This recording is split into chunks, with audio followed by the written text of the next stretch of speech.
बहुत ही अच्छे विचार सबके आज सुनने को मिले हैं ग्रीड एंड जेलसी के बारे में। ईर्ष्या और लोभ। अभी हम थोड़ा सा इसकी फिलॉसफी में चलेंगे, क्योंकि प्रैक्टिकल एग्जांपल्स और जो अप्रोच है वो आप सब लोगों ने काफी अच्छे से डिस्कस किया है। तो हम सीधे इसकी फिलॉसफी में चलते हैं। जब आत्मा शरीर धारण करता है तो उसके साथ कुछ चीजें जुड़ती हैं जिनको उसका लक्षण कहा गया है। मतलब उसके साथ वो कंपल्सरीली होंगी ही होंगी, और उनको कहा गया इच्छा, द्वेष, प्रयत्न, सुख, दुख, ज्ञान। इच्छा, द्वेष, प्रयत्न, सुख, दुख और ज्ञान, ये चीजें जो हैं वो आत्मा के साथ में जुड़े हुए उनके लक्षण हैं। और इसी प्रकार से जो प्राणी जगत है, उस प्राणी जगत में काम, क्रोध, लोभ और मोह, ये चार चीजें भी प्राणियों के साथ में जुड़ी हुई। अब हम इसको एक प्रकार से समझें। इच्छा, सभी प्राणियों के अंदर कुछ ना कुछ इच्छा होती है। इच्छा किस चीज की होती है? इच्छा उस चीज की होती है जो हमारे पास में अवेलेबल नहीं है। ये सामान्य रूप में हम समझते हैं, लेकिन इसकी जो वास्तविकता है वो ये है कि इच्छा उस चीज की होती है जिसकी वास्तविकता को हम नहीं समझते। जिस चीज की वास्तविकता को हम समझ लेते हैं उसकी इच्छाएं समाप्त होती जाती हैं। और जब तक चीजों की वास्तविकता को, रियलिटी को हम नहीं समझते हैं, तब तक हमारे मन में इच्छाएं रहती हैं। द्वेष, जब किसी चीज की रियलिटी को हम समझ लेते हैं तो उसके बाद में जितनी चीजें हमको फेवरेबल होती हैं उनके बारे में हम पाने की इच्छा करते हैं, और जो चीजें हमें फेवरेबल नहीं लगती हैं उन चीजों को हम पाने की इच्छा नहीं करते हैं। तो जो पाने की इच्छा नहीं करना है उसका नाम है द्वेष। किसी व्यक्ति से आप मिले, आपको उसका व्यवहार अच्छा नहीं लगा, अनुकूल नहीं लगा, अब आप उससे दोबारा नहीं मिलना चाहते, ये द्वेष है। आप किसी यात्रा पर गए, किसी एक पर्टिकुलर ट्रेवल्स की बस में बैठ करके, उस बस में बैठ करके आपको, जैसे अभी संजय भाई साहब कह रहे थे, इकोनॉमी क्लास में लंबी यात्रा करना बड़ा मुश्किल है, पैर सिकोड़ के बैठना पड़ता है, दर्द हो जाता है, बहुत तकलीफ होती है। ऐसे ही आपने कोई यात्रा की और अब आप दोबारा उस यात्रा को उन कष्टों के कारण से नहीं करना चाहते, द्वेष। किसी व्यक्ति ने आपका नुकसान कर दिया, आप नहीं चाहते वो दोबारा करे ऐसा, आप उससे मिलना भी नहीं चाहते, आप उससे कोई संबंध नहीं रखना चाहते, द्वेष है। ऐसे ही जीवन की सब परिस्थितियों में।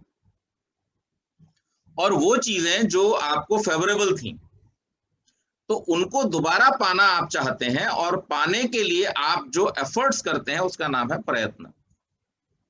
तो इच्छा, द्वेष, प्रयत्न। अब बचे तीन और, सुख, दुख, ज्ञान।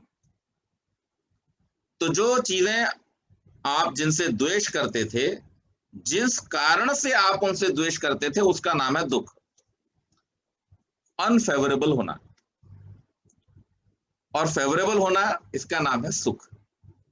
जो आपको अच्छा लगा, मन को अच्छा लगा, शरीर को अच्छा लगा, देखने में अच्छा लगा, सुनने में अच्छा लगा, वो सुख है। तो जो इंद्रियों को अच्छा, इंद्रियां कौन कौन सी हैं वो भी समझ लें हम। हमारी 5 ज्ञानेंद्रियां हैं, 5 कर्मेंद्रियां हैं, और एक अंतः इंद्रिय है जिसको हम कहते हैं मन। तो इन 11 इंद्रियों को जो भी सूटेबल लगता है, फेवरेबल लगता है, उसका नाम है सुख। और जो सूटेबल नहीं लगता है उसका नाम है दुख। जिन चीजों से आपको सुख मिलता है उनको पाने के लिए आप जो करते हैं वो है प्रयत्न, और जिन चीजों से आपको दुख मिलता है उनसे आप जो करते हैं वो जो फील है, वो जो फीलिंग है, उसका नाम है द्वेष।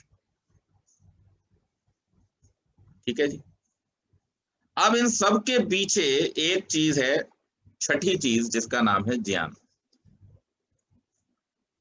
और ज्ञान, जैसा कि मैंने शुरू में ही कहा कि इच्छा से ज्ञान तक का सफर ये आत्मा की जर्नी है। So we want something which we don't know about, but when we know about it we don't desire it. So this is the journey of being bound and being free. आत्मा की बंधन से लेकर के मुक्ति तक की यही यात्रा है। और इन पदार्थों की जो इच्छा है, उस इच्छा के आधार पर ही काम, क्रोध, लोभ और मोह ये हमारे जीवन में आते हैं। काम का मतलब है इच्छा। तो जो चीज आपको अच्छी लगी, अभी जैसे बात कर रहे थे हम लोग BMW कार या मर्सिडीज कार या ऑल लग्जरीज ऑफ लाइफ, हमने देखा है दूसरों को कि इन लग्जरीज के कारण से उनका जीवन हमारे जीवन से ज्यादा सुख संपन्न है, और इसलिए उनको पाने की हमारे मन में इच्छा जागृत होती है। उसका नाम है काम। अब अगर आपने अपने काम को पूरा करने के लिए प्रयत्न कर लिया और उस प्रयत्न में आपको सफलता मिल गई, तब आपको जो मिलेगा वो होगा सुख। वही सुख जो जिसके पास में वो वस्तु थी और उसने उसको पाने का प्रयत्न किया था, उसके पास में वो वस्तु आ गई थी, उसके पास में वो वस्तु थी, उसका वो उपयोग कर रहा था और वो सुखी था। और उसी सुख को पाने के लिए आपने इच्छा की, इच्छा के बाद में प्रयत्न किया, लेकिन अगर प्रयत्न सफल नहीं हुआ, then you will get frustrated, और उस फ्रस्ट्रेशन का नाम है क्रोध। मैंने आपको एक और सेशन में गीता का उदाहरण देते हुए बतलाया था कि काम के पूरा न होने पर जो उत्पन्न होता है उसका नाम है क्रोध। हम किसी से गुस्सा क्यों होते हैं? हमारे मन की नहीं हुई, हमारी इच्छा पूरी नहीं हुई, हमारी एक्सपेक्टेशन नहीं हुई पूरी, तो हम गुस्सा हो जाते हैं, क्रोध आ जाता है हमको। अगर कोई गलती भी हुई है and if it was expected, then we will not get frustrated. आप अपने लाइफ में भी इसको देखते हैं, अनुभव करते हैं। जैसे कोई छोटा बच्चा जब पहली बार चलना शुरू करता है या साइकिल चलाना शुरू करता है, तो उस समय में वी आर एक्सपेक्टिंग कि अब गिरा, अब गिरा, अब गिरा, अब गिरा। तो गिरने पर हम खुश होते हैं, हम वहां पर फ्रस्ट्रेटेड नहीं होते हैं।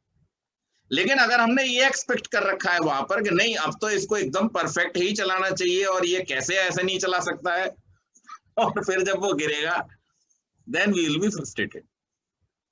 सो काम क्रोध को जन्म देने वाला है। कब? जब आपने उस काम को बेलगाम छोड़ दिया, आपकी एक्सपेक्टेशंस आपकी एफर्ट्स से एक्सीड कर गई, तो आपका जो काम है वो क्रोध को जन्म देने वाला होगा। अगर आपकी एक्सपेक्टेशंस आपके एफर्ट्स के साथ में चल रही हैं या उससे कम चल रही हैं, पीछे चल रही हैं, तो आपका हर एफर्ट आपको सुख देने वाला होगा। So control your expectations with your efforts. So efforts should always be ahead of your expectations. This is the way to be happy. आप कामना करें, अच्छी से अच्छी चीजों को प्राप्त करने की आप कामना करें, ऐश्वर्य को प्राप्त करने की आप कामना करें, दुनिया के बड़े से बड़े सुखों को आप प्राप्त करने की कामना करें, विद्याओं को प्राप्त करने की आप कामना करें, लेकिन अगर आपने अपनी कामनाओं को अपने पुरुषार्थ से आगे जाने दिया तो ये आपके लिए क्रोध और दुख का कारण बन जाए, फ्रस्ट्रेशन का कारण बन जाए। तो काम और क्रोध हो गया। अब जब व्यक्ति को क्रोध आता है तो हमें पता है कि क्रोध से बुद्धि का नाश हो जाता है, और जिस बुद्धि का नाश हो गया वो पाप की तरफ प्रवृत्त होती है। तो पाप क्या है? जो आपके अधिकार का नहीं है उसको पाने की इच्छा करना पाप है। दैट इज कॉल्ड ग्रीड, लोभ। जो आपके अधिकार का है, जो आपके पुरुषार्थ का है, उसे प्राप्त करना लोभ नहीं है। तो अभी हमने जो डिस्कशन किया पहले, थोड़ी देर पहले, उसमें काफी सारी चीजें थी, तो वहां पर आप एक लाइन क्रिएट कर सकते हैं उसके बीच में, और उनको कौन से पाले में डालना है वो आपको डिसाइड करना है कि those things which you get through your efforts, your intelligence. So if there is some छूट on something, if there is a sale, and if you apply your brain, if you apply your resources, and if you get it, it's not low, because that is rightful. It's not low, it's being smart. Okay, आपने उसको अपनी मेहनत से, अपनी इच्छा से, अपने पैसों से, अपने पुरुषार्थ से प्राप्त किया है, सो उसको हम नेगेटिव डायरेक्शन में नहीं लेंगे। हाँ, वो नेगेटिव कब हो जाएगा, जो हमने दूसरी बात की थी कि ये भय होने के कारण से कि आज मेरे पास में अगर मैंने इकट्ठा न किया तो कल होगा कि नहीं होगा।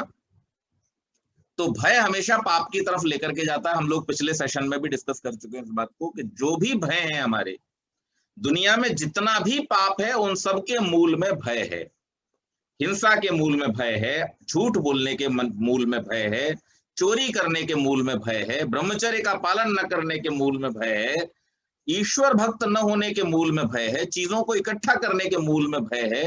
अर्थात संसार में जितने भी गलत काम होते हैं, जितने भी पाप होते हैं, उन सब के पीछे कुछ न कुछ भय है। तो जब हमारे एफर्ट्स, हमारी एक्सपेक्टेशंस से पीछे रह जाते हैं, तब फिर हमको फ्रस्ट्रेशन और भय उत्पन्न होता है, जिसका नाम है लोभ। लोभ में क्रोध और भय दोनों छुपे हुए हैं। क्रोध और भय का एक मिक्सचर है लोभ। अब लोभ आप क्यों कर रहे हैं, उसके कारण में जाएं, उसकी फिलॉसफी में जाएं। कोई व्यक्ति लोभ क्यों करता है कि मैं ये भी पालूं, वो भी पालूं, इसका भी पालूं, उसका भी मेरे पास आ जाए, राम नाम जपना, पराया माल अपना।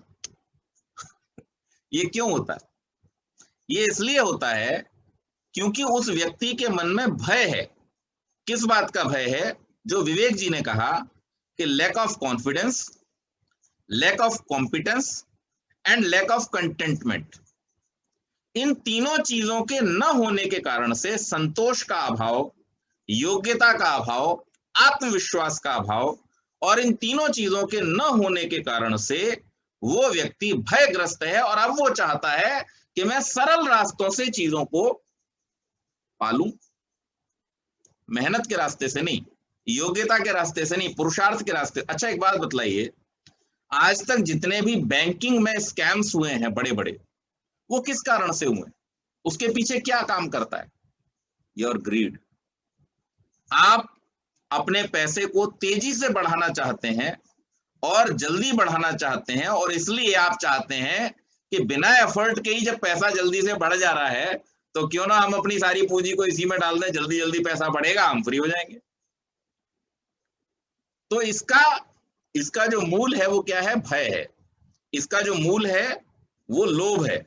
और लोभ क्या है? मैंने जैसा अभी कहा, क्रोध और भय का एक मिश्रण है। यानी जो व्यक्ति फ्रस्ट्रेटेड है किसी कारण से, जिसको लाइफ में सब कुछ जल्दी जल्दी चाहिए और बिना एफर्ट्स के चाहिए, वो व्यक्ति लोभी बन जाता है, और वो फिर गलत तरीकों से अर्निंग करने की कोशिश करता है।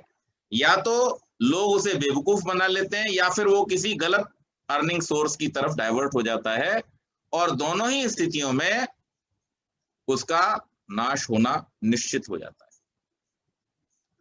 तो इसलिए काम, क्रोध, लोभ, और इन लोभ के आगे फिर जैसे इच्छा द्वेष के अंत में ज्ञान आता था, वैसे ही इनके अंत में आता है मोह। मोह का अर्थ होता है अज्ञान।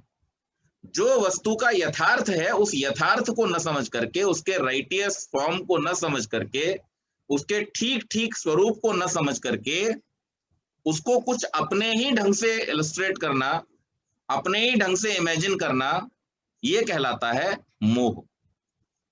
काल्पनिक ज्ञान, यथार्थ ज्ञान नहीं, काल्पनिक ज्ञान। और इसके कारण से व्यक्ति फंसता चला जाता है। अब जब लोभ आता है तो स्वाभाविक रूप से ईर्ष्या आती है। कैसे? आपके मन में लोभ है किसी चीज को बिना एफर्ट्स के पाने का। अब सब जगह तो आपका तुक्का फिट होगा नहीं, तो किसी को जब आप देखेंगे उस चीज के साथ में तो ऑटोमेटिकली आपके मन में ईर्ष्या का भाव उत्पन्न होगा। ये ऑटोमेटिक होगा, स्पॉन्टेनियस होगा, इसके लिए आपको कोई प्रयास करने की जरूरत नहीं पड़ेगी। तो अब शास्त्र में इसका उपाय क्या है? इसका बहुत सुंदर उपाय शास्त्र में दिया है और उसकी 4 नीतियां हैं। वो क्या है वो भी संक्षेप में हम समझ लेते हैं, और इसके माध्यम से आप अपने मन में उठने वाली समस्त ऐसी जो दुर्भावनाएं हैं, जो ऐसी फीलिंग्स हैं, उनको हम कंट्रोल कर सकते हैं। शास्त्र कहता है कि मैत्री, करुणा, मुदिता, उपेक्षा, ये 4 नीतियां शास्त्र ने बतलाई।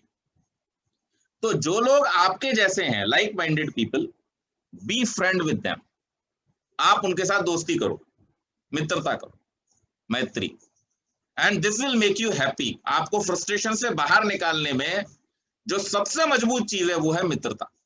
इससे ज्यादा स्ट्रॉन्ग चीज दुनिया में कोई नहीं। कितना भी आप फ्रस्ट्रेशन में हो, कितना ही बड़ा आपके मन में गुस्सा गुबार हो, आपका अगर कोई वास्तविक मित्र है, प्रेमी मित्र है, आपके सामने अगर आके खड़ा हो जाए तो आपका सब गुस्सा काफूर हो जाता है। क्यों हो जाता है? क्योंकि मित्रता के भाव में वो शक्ति है।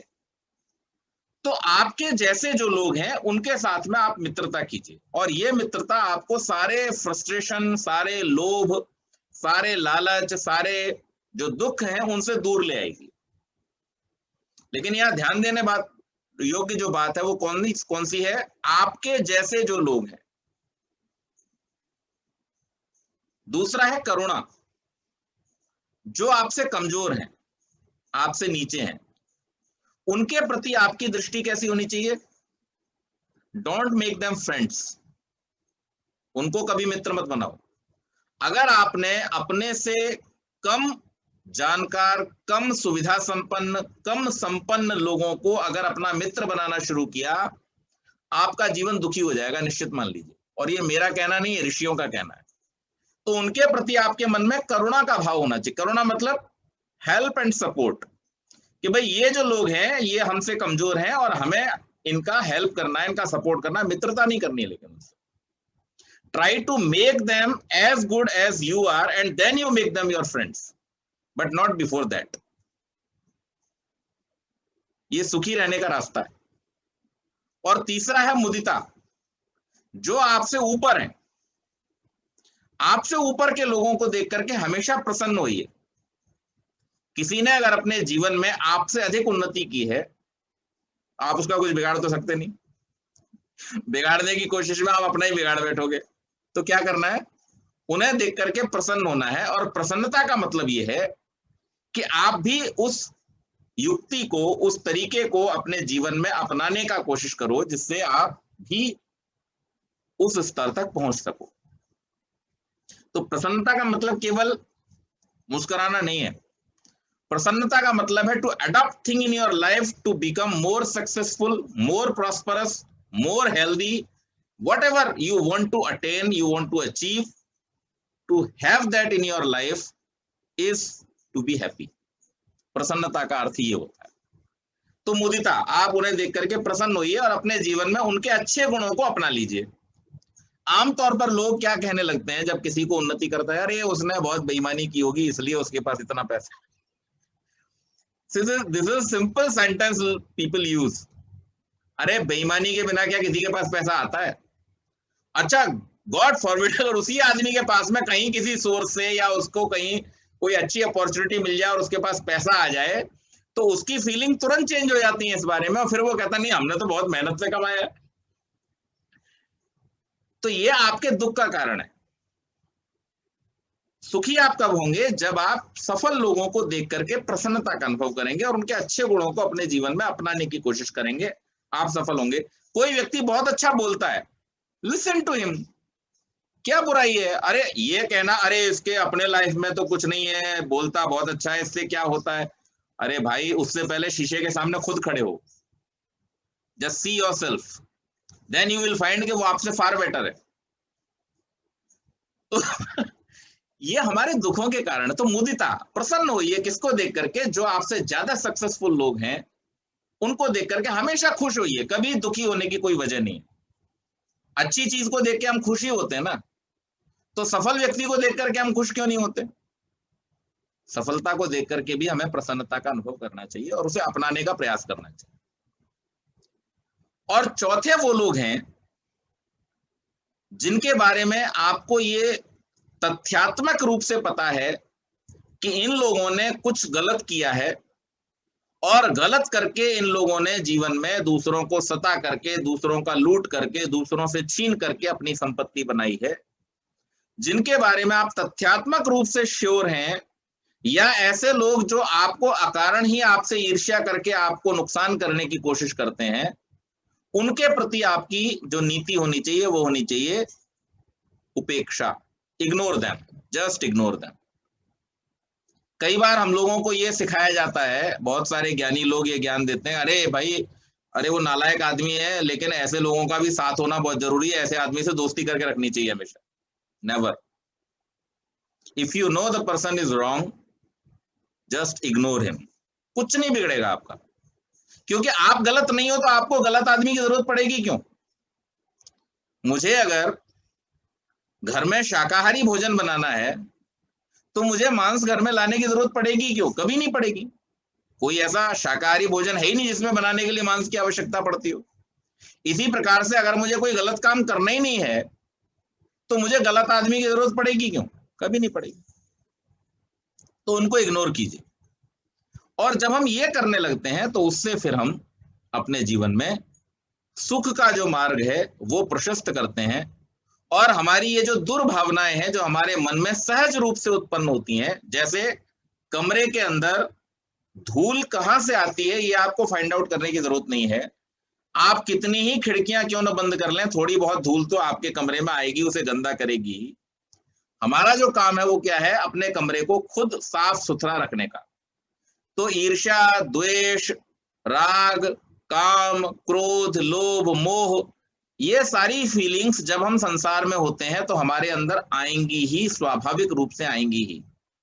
इनको हम आने से रोक नहीं सकते। तो हमारा कार्य क्या है कि मैत्री, करुणा, मुदिता और उपेक्षा, इस नीति को अपने जीवन में अपना करके इन दुर्भावनाओं को अपने से दूर रखें, और जो सद्भावनाएं, जो कॉम्पिटिटिव स्पिरिट है, जो एम्बिशियस स्पिरिट है, जो अच्छा करने और संपन्न बनने की स्पिरिट है, जो अपने जीवन के उत्थान की, अधिक विद्या प्राप्त करने की, ज्ञानवान बनने की स्पिरिट है, उस स्पिरिट को हम और ज्यादा मजबूत करें और इन दुर्भावनाओं को अपने जीवन से हटाने का प्रयास करें। यही हमें सही मार्ग पर ले जा सकता है और सुखी कर सकता है। तो ये थोड़ी सी बात मैंने इस विषय में जो शास्त्र सम्मत थी आपसे कही। अब आप लोग प्रश्न पूछ सकते हैं। बहुत बहुत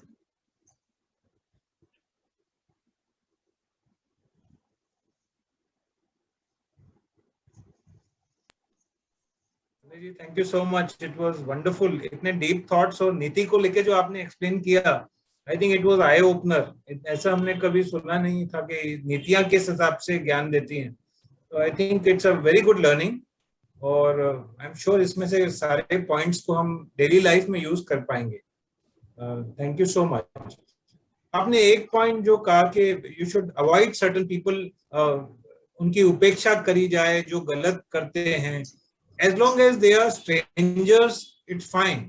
अगर ऐसी कोई सिचुएशन रियल लाइफ में आती है जो आपके, सपोज दे आर रिलेशंस, ऐसा भी पॉसिबल हो सकता है कि दे आर ब्लड रिलेशंस, और there are people who are in the same family who are doing right और wrong, so the same should apply to the family also? Still, yes, everywhere.